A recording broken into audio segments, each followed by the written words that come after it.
Well, hello everybody. Today I want to review a book. The book is The Threat Inside the Soviet Military Machine by Andrew Cockburn. So this was a book that I got from one of my perennial sources of good reads. I was listening to an interview of Scott Horton, one of the episodes where he wasn't interviewing somebody else, but he was getting interviewed. And, he talked about the stuff he normally always talks about, like the war in Yemen, the war on terrorism, the war in Afghanistan. But at one point, just as a throwaway line, he referenced this book. And he even gave a little detail from the book, a little quib about how there were reports that Soviet service people would not properly service their weapons. A lot of the weapons had to be coated with alcohol to keep them in working order, and they would instead just coat them with gasoline, take the alcohol and drink it and or sell it on the black market. And this would, of course, corrode and destroy the machines. And sure enough, as I read the book, it actually had that exact detail in there. So I don't know when he read it or how long ago it was, but he had it pretty well. Now, this book was published in 1983. Andrew Cockburn is the brother of somebody he interviews all the time.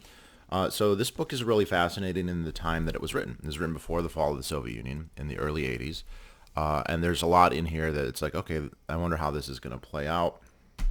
I'd really love to see an update to some of the weapon systems here, but the book is basically based on the premise that the threat of the Soviet Union is exaggerated to the West. Now, that's not to say there's no threat.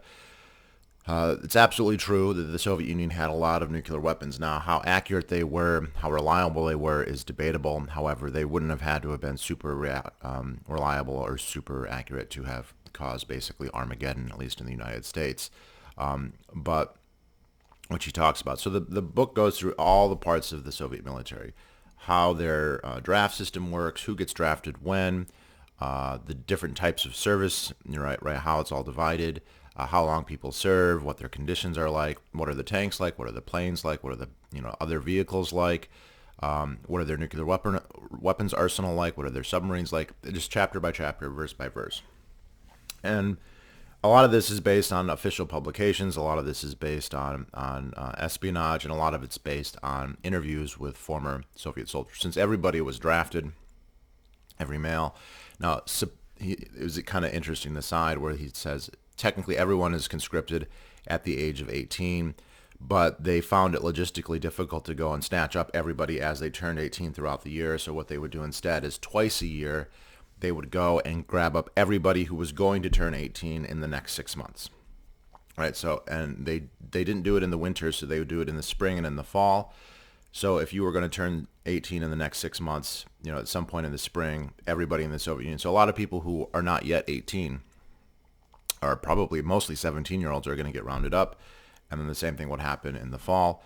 And then they would serve either 2 years for most services, 3 years for things like the Navy and the Air Force.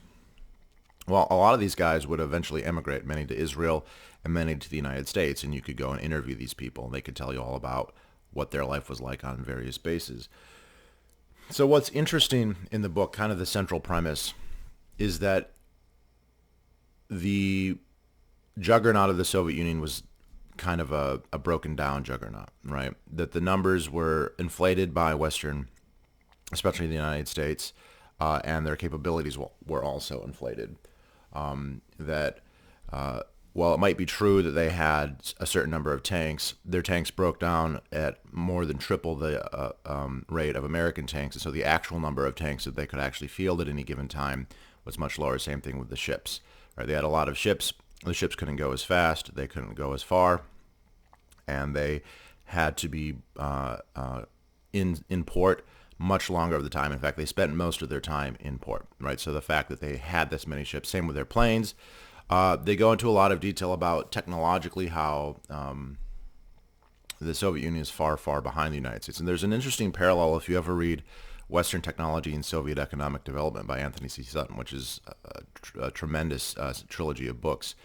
There's something fascinating in that where many of the early Marxist leaders of the Soviet Union, people like Lenin, people like Stalin, they saw capitalism as being pregnant with innovation. They'd even use that term. It's pregnant with innovation.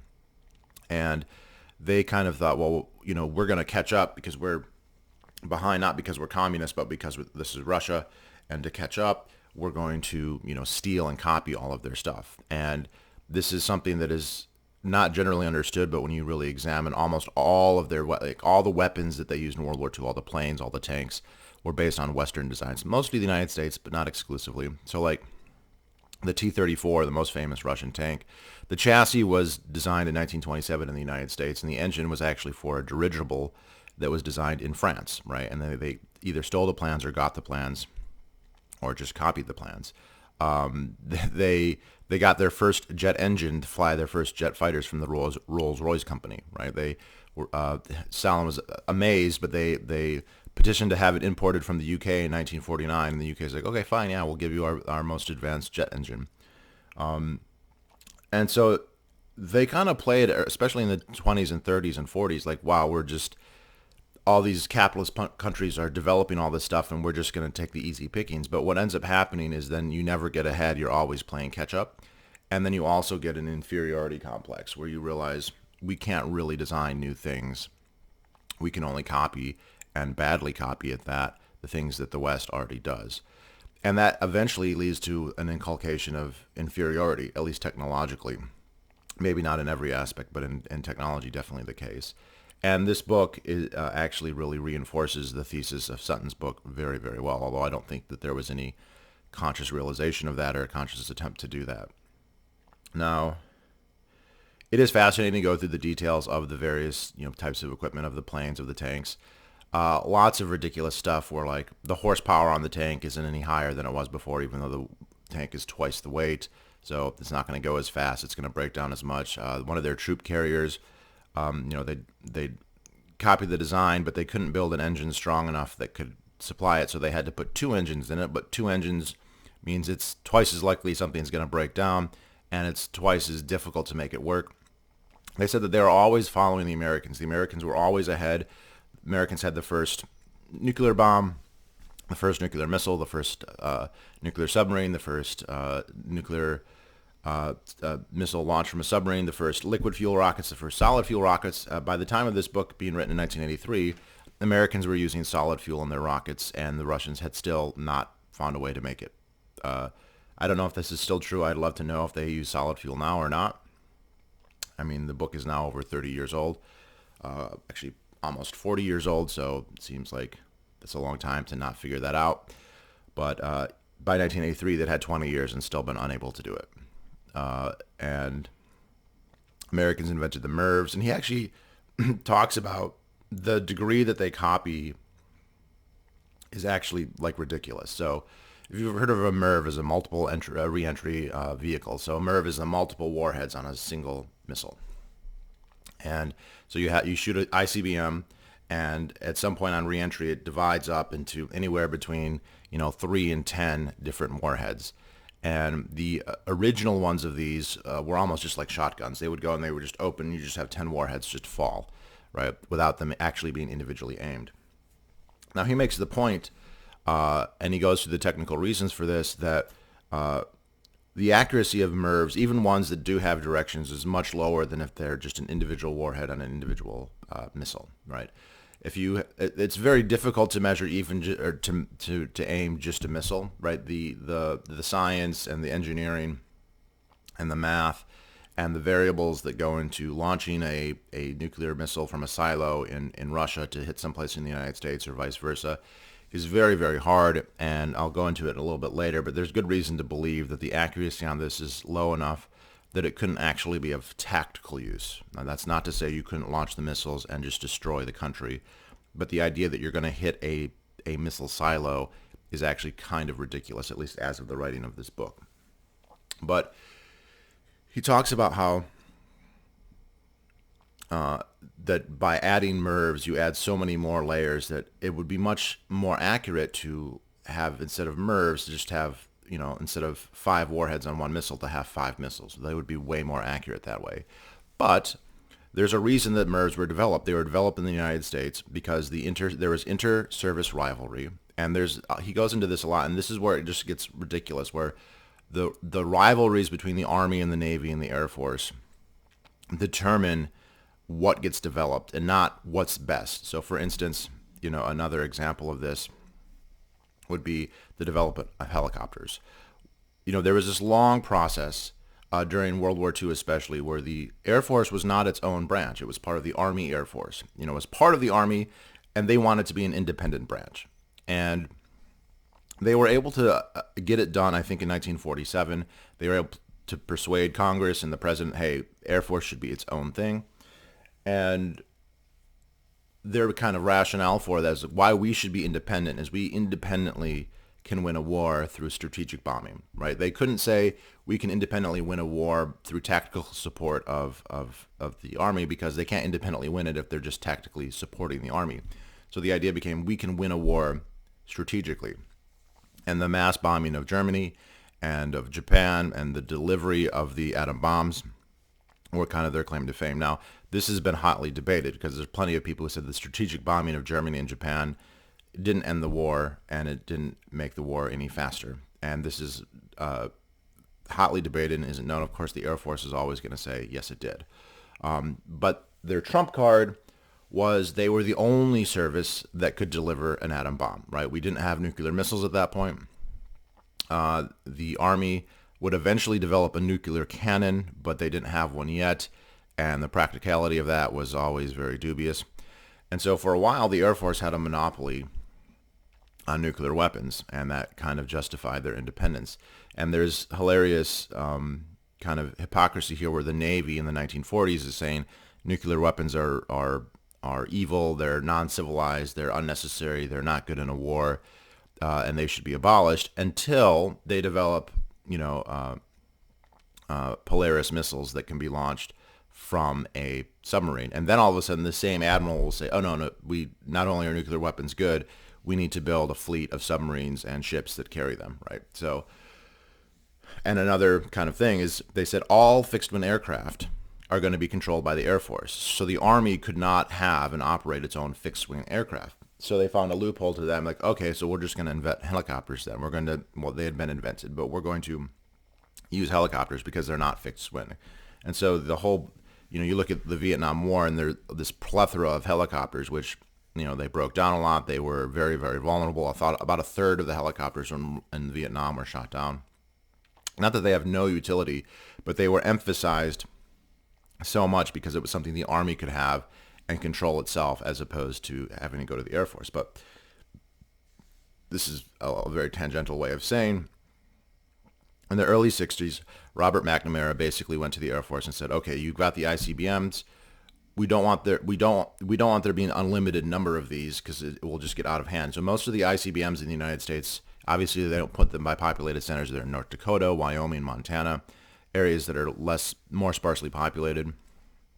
And he said, so there's a limit. There can only be 1,000 ICBMs in silos. So the Navy's got its missiles and submarines, and then the Air Force has its missiles and its bombers, also with nuclear weapons.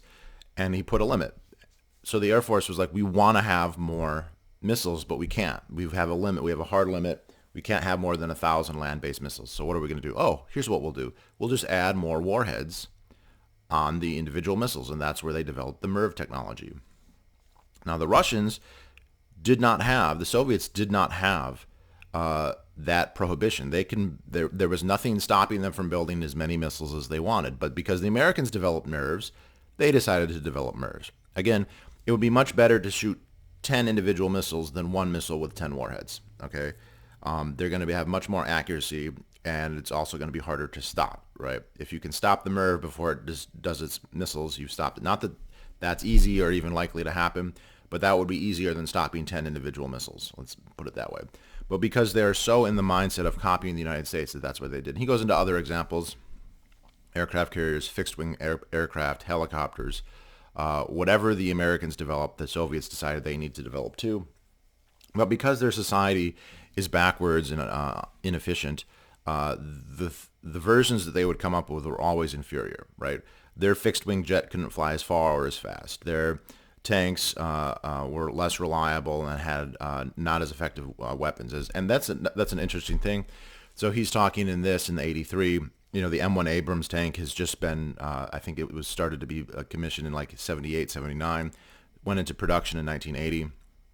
At the time, the Soviets had a T-64, T-62, and a T-72 tank. So the T-72 was like the newest Russian tank at that time. And there are lots of debates which ones would win. And there had been a couple wars. So the place where this happens the most isn't between the United States and Russia, who obviously haven't fought a war, thankfully, but a couple other places, Pakistan and India. But the big one was between Israel and the surrounding Arab states. The surrounding Arab states tended to be armed with Soviet weapons, and the Israelis tended to be armed with American weapons. And up until that point, the Israelis had done really, really well. Now, it's hard to prove, and so a lot of times sometimes people would actually question the military about this and say, well, look, the Israelis with our weapons completely mopped the floor with the Syrians and the Egyptians and the Jordanians. So maybe the Soviet Union isn't such a threat if their stuff is junk in comparison. And then the army, they could speak out of two sides, right? They could say, look, our stuff is great. We were right all along, right? Our designs are amazing. But then if you said, okay, so we're going to cut your budget, they're like, oh, no, no, no, no, no. The Russians are right around the corner from building a whole new weapons, and all come up with some excuse. Oh, Israel just has really highly trained pilots, which is true, they do. And so that doesn't really count. So they're always using the threat of the Soviet Union to justify bigger and bigger budgets, more and more spending.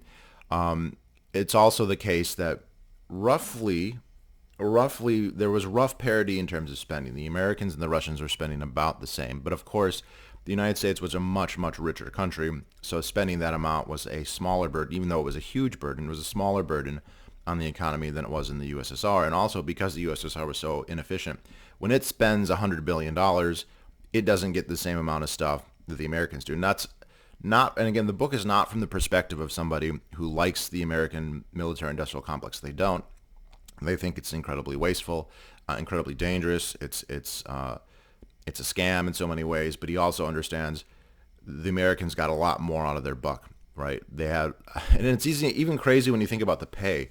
So back in the 80s, the average Soviet soldier was getting the equivalent of $6.50 a month. Now, the average American soldier was making $550 a month. Now, in today's money, that doesn't sound like very much, but if you consider the two, that's absolutely completely different. Right, it's almost 100 times more money in terms of purchase, and then of course they could even purchase things with it. He also talks about how, yes, the United States, capitalism, blah blah blah, but the military-industrial complex is not really like that, right? They're subsidized, and contracts are being awarded. He talks about the Bradley fighting vehicles, which are still in service. There have been a lot of criticism of them, that they're basically just an expensive, ineffective weapon. And sometimes the criticisms about the contract going out to build them is like, look, it's that company's turn. They've got a congressman, they've got votes in Congress, they've got voters, and, they're in business to make stuff for the government, and it's their turn. So we're going to buy. In the Soviet Union, it's actually quite similar, and this is kind of fascinating too. He talks about they don't have companies in the Soviet Union, but they have institutions that are designed to design weapons and build weapons. He goes, now, back in Stalin times, there was an incentive to do a good job, because if you didn't, you would get executed. Right? So they're the guys who invented like the Sturmovik. So in World War II, their most famous Soviet attack plane was called the Sturmovik. It was a ground attack plane, kind of like their version of the Stuka. And the designer of that, his family was executed, and he was in a concentration camp when the war started. The Gulag. He was in a Gulag when the war started. Concentration camp, Gulag, same thing. And basically it was, if you don't do this well, you will be executed. Well enough, anyway. But of course, after Stalin, the whole idea that you're just going to execute everyone who doesn't, do the best kind of faded away. And also, people were so afraid of Stalin that they would do things that are stupid. So, for instance, they had come, and this is a famous story, they had come into possession of several B-29. So the Russians didn't have any big bombers at all, which is interesting. And Anthony C. Sutton goes into this because the first actually strategic bombers ever were built in Russia before World War I, right?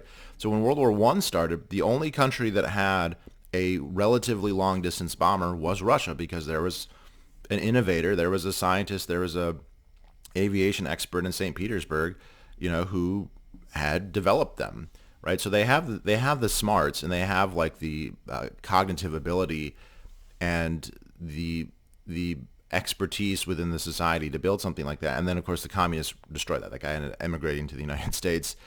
Same thing with Sikorsky. If you've ever heard of Sikorsky, that's the pioneer in helicopter technology. He's a Russian emigre who left Russia after the revolution. But the after Stalin died, they weren't going to kill people, and so there are combines in Russia that have, for instance, never been able to build a jet engine. Like, they exist to build a jet engine. Their purpose is to build fighters, and they have never successfully built a jet engine, right? And they've been around since the early 1950s, and by the 1980s, they had still never successfully built a jet engine, but they're still there. They talk about sometimes they'll come up with a weapon, a plane, and it'll be so bad it can't fly for more than 10 minutes. It's too dangerous to fly. It's completely ineffective. And all they'll do is say, well, originally we were going to buy 1,000 a year. Now we'll just buy 20 a year. Okay, so they're buying 20 completely worthless, like junk items. And even the ones that are more successful, like the combine that creates like the MiG fighters. Again, the MiGs are always not copies, but attempts to mimic what the Americans are doing. So the Americans came up with the idea of having a variable wing, right? A wing that folds in and out. And like conceptually, it's like a good idea. Okay, you can have a wing when you want to be more fuel efficient and want to have more lift for takeoff and for landing, and you want to be able to cruise at a speed without using a lot of energy. You make a larger surface area. You let the wings go out. But then when you want to go really, really fast and you want to be super maneuverable, you pull the wings back. The problem is the mechanisms that you need to make the wings do that add all this extra weight, and so you end up not actually saving any fuel, and there's so many more technical parts now that it's more likely to break, and you get something that can't really do anything. And this is another meta point of the book, is the Americans especially have gotten into this idea like the more technology, the better. The problem is, though, there can be a point if the technology is really far advanced, which it is. Like, there's no question that the systems that are going into a lot of this equipment is very, very advanced. But advanced doesn't mean reliable, right? It just means the stuff is more likely to break down. Now, there gets to be a point where technology is really well understood and has a long history where that becomes less and less the case. But that could be in 20 years or 30 years or 40 years. And also, if something's really, really expensive and really, really prone to breaking and not working, that how much experience you're going to get with that. So you end up spending more and more money for fewer and fewer operable things, and they become so complex that their effectiveness declines. In some places, they become bad at everything.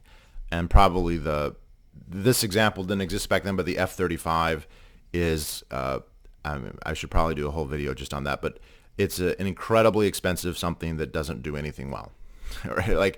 And that process has really gone a long way to degrade the military effectiveness of both. The thing is, because the Americans can afford it better, and because they're more technologically advanced in general, it degraded the Soviet Union even more than it degraded the United States. It's stupid and a waste and a travesty in the United States, but it was even worse for the Soviet Union. Okay, this book was written in 1983. It's before the Soviet Union has collapsed. And then the other thing that he really goes into a lot is the nuclear weapons. There's no real way to test them in the way that they would need to be tested to be accurate. So nuclear weapons, obviously, to destroy like a building or a person or a city, they don't have to be that accurate, right? You can be close, it's like horseshoes. You don't, and there's enough of them that there's no question that we're talking about at least like the destruction of American society. I think it would be difficult for nuclear exchange to exterminate humanity, but it would not be difficult to kill, many, many millions of people in the United States, most of the population, and just set it back for a long, long, long, long time. But if you have a hardened silo, the Americans started this off putting their missiles underground with reinforced, covers that presumably would open and fire when needed. Those are pretty resistant, right? You can't just be close. You have to basically hit them within a very, very small margin. And the thing is, That's very, very difficult. The gyroscopes and the inertial sensors that guide these missiles, they're very, very impressive. But the task is amazing. And when they test them, so when the Russians would test missiles, they would fire them in some place in like Kazakhstan or maybe in European Russia. And kind of like the farthest place that they could hit was in the peninsula of Kamchatka, which is in like north east corner, north of Japan, in the Sea of Okhotsk. And okay, that's amazing. That's really, really impressive. But that's not the same thing as shooting a missile over the North Pole and trying to hit, LA or New York. There are differences in weather.